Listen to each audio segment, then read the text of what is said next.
Саламатсыздарбы? Азыр биздин президентибиздин баягы жерлерди, ошол региондорду ушул адистер менен камсыздандыруу үчүн мындай чукул иш чарасы болуп ошол катары мындай көрсөтүлдү да. Анткени баарыңарга эле белгилүү болуш керек, бизде аймактарда врачтар жетишсиз. Анан баягы эми мындай негизи баягы баардык эле врачтардын саны аякта аз. Анткени айлыктын мындай эмеси өлчөмү аз болгондуктан жаңы бүтүп барган биздин адистер аяка калбай эле ушул шаарда иштеп же чоң областтык мындай борборлордо иштегиси келет экен. Анан райондорго барбай аткан үчүн бул ушул чукул иш чаранын бири болчу.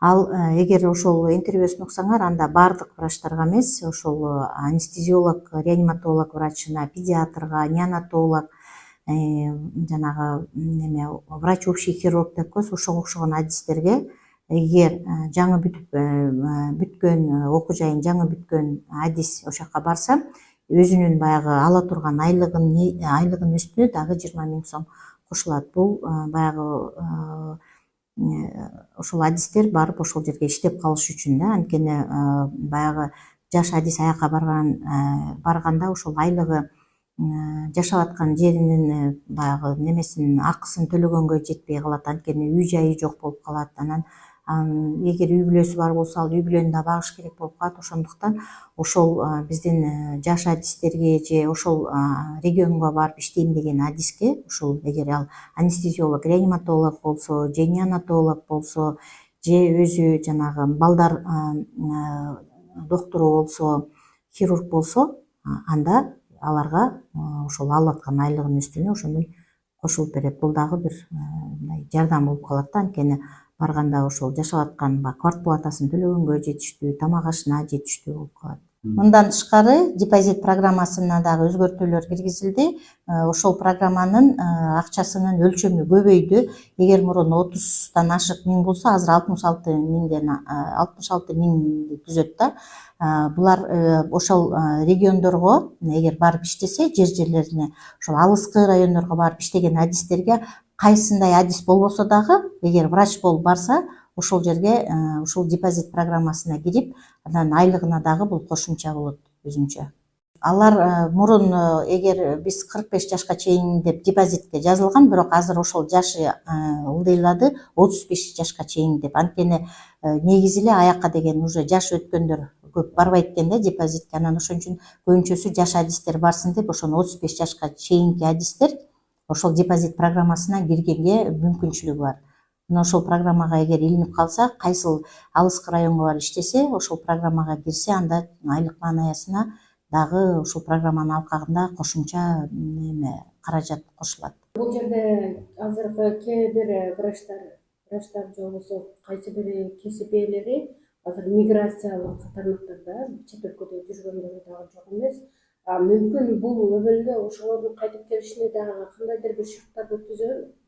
Албетте биз түзөт деп ойлойбуз. Анткени мына бизден жыл сайын эле 500дөн ашык адис бүтүрөт экен да биздин окуу жайда, ординатураны бүтөт экен. Бирок ошонун мындай бир канча мындай аз эле бир 10% да жетпеген адистер баягы бөлүнүп иштей турган жерине барып иштеп калат экен.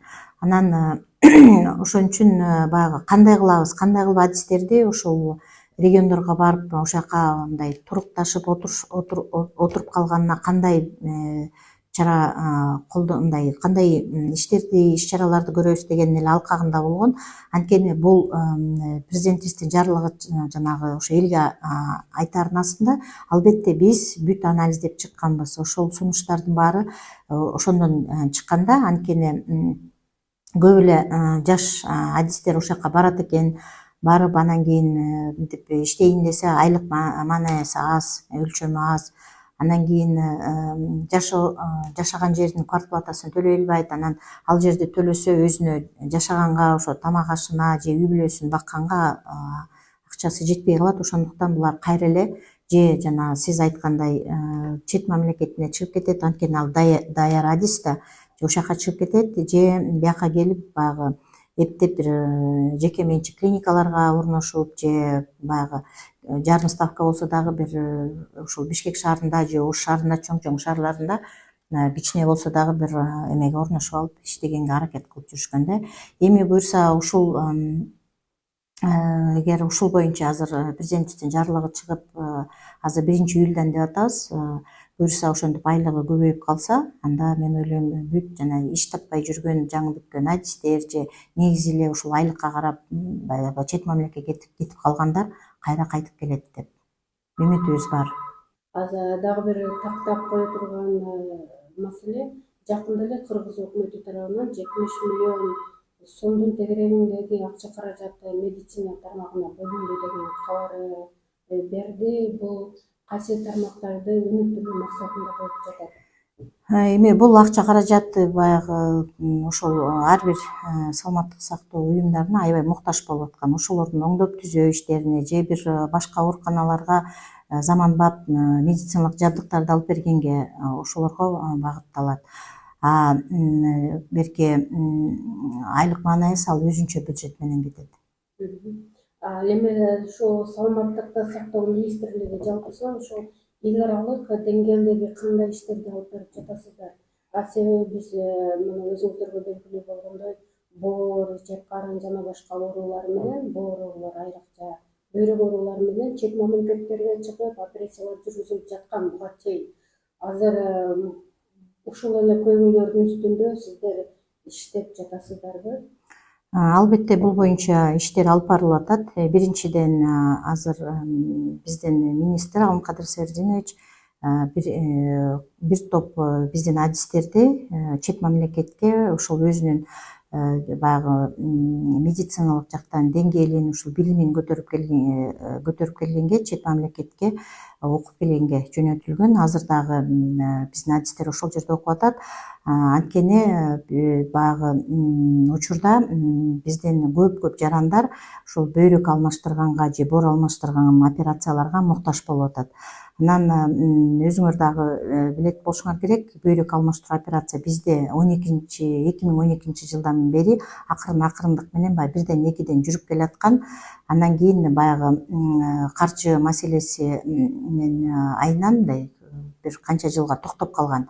Анан былтыртан бери биз ушул бөйрөк алмаштыруу операцияларын, трансплантацияны кайра жаңыртып иштеп баштаганбыз.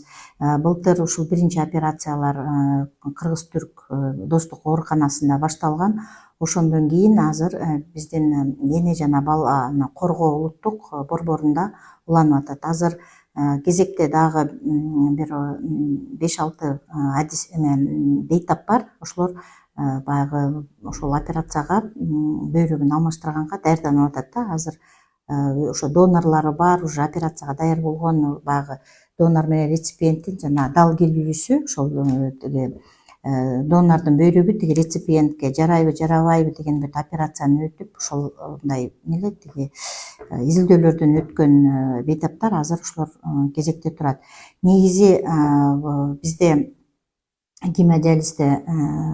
гемодиализ алып аткан бейтаптардын саны 2000 жетип калган, муктаж болгон адамдар көп буга. Ошон үчүн саламаттык сактоо министрлиги ушул боюнча чоң ушундай иштерди алып барып атат. Азыр ошол эле биздин операцияларды жасай турган ооруканаларды керектүү лаборатордук медициналык жабдыктар керек.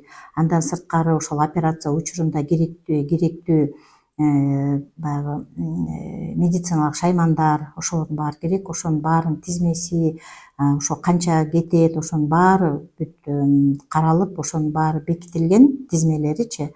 Эми болсо ошол каражат жагынан азыр ошол жагынан мындай иштерди алып барып атабыз. Анткени бул деген баягы жогорку деңгээлдеги медициналык жардамдын тизмесине кирет.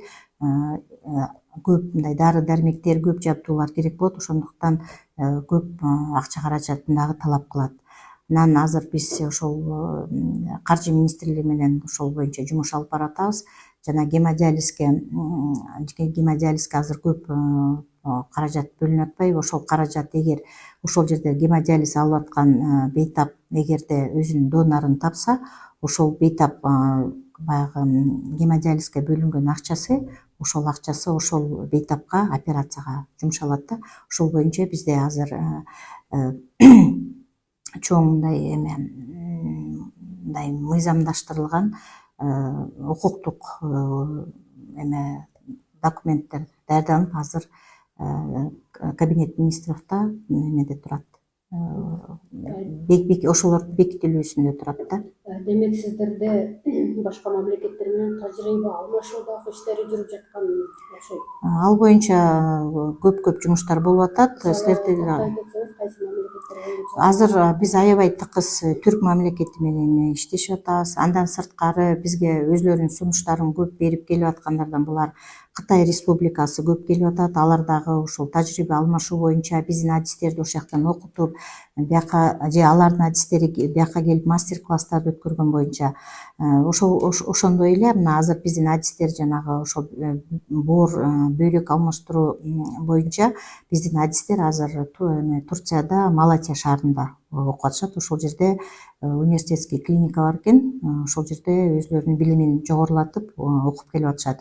Андан сырткары бул баягы айтып атпаймынбы, бул мындай бөйрөк алмаштыруу же боор алмаштыруу операциясы аябай мындай татаал, анан көп мындай изилдөөлөрдү негизи анан кийин баягы операциядан кийинки ошол эле бейтапты мындай ошол состояниядан чыгарганга көп мындай кандай десем дары дармектерди, изилдөөлөрдү талап кылгандыктан азыр биздин врач лаборанттар дагы ошол жерден окуп келип атышат да. Анткени баягы органды эмеден донордон алып реципиентке отургандан кийин ошол орган ошол бөйрөк же боор ошол жака отурукташып калдыбы, ошол иштеп баштады, ошолордун баарына күндө анализдер алынып турат да.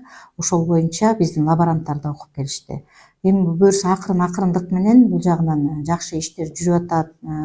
Азыр ошол биздин чет мамлекеттик биздин коллегалар менен биздин өзүбүздүн адистерибиз тыкыз иштешсе, ойлойм акырындык менен биз өзүбүздө Кыргызстанда бул операцияларды жөнгө салып алабыз.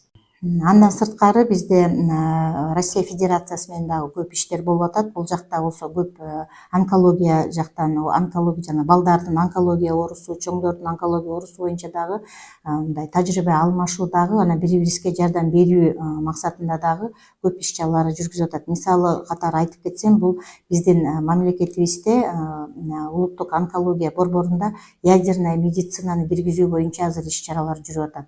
Ошолор азыр биздин ошол ядерная медицина бөлүмүнүн ачылышына булар жакшы ремонт жасап бергенге көмөк көрсөтүштү. Биздин адистер аяка барып окуп келди. Буюрса жакында бизде ядерная медицина кирип калса, анда биз көп катар онкология ооруларды ошондой биздин ооруп аткан бейтаптарды айыктырып алганга мүмкүнчүлүк түзүлөт.